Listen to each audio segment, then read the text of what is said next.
राजनीति विज्ञान और इतिहास विभाग पाठचक्र अनुष्ठित।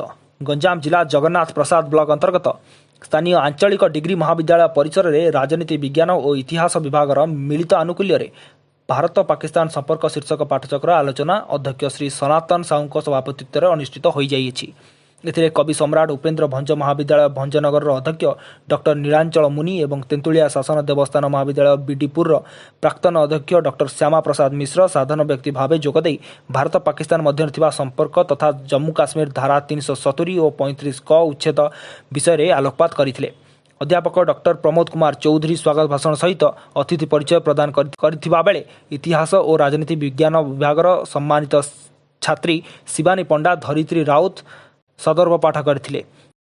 अन्यतम अतिथि भावे कवि सम्राट उपेन्द्र भंज महाविद्यालय भंजनगर दर्शन शास्त्र अध्यापक विनोद कुमार दास समेत अध्यापक विरंच नारायण प्रधान उपस्थित थिले। एही कार्यक्रम में अध्यापिका श्रीमती सुचरिता कर, अध्यापक लोकनाथ महांती, शीर्ष कुमार षडंगी, भास्कर गौड़, प्रशांत रथ तथा रघुनाथ पाणी प्रमुख उपस्थित थिले।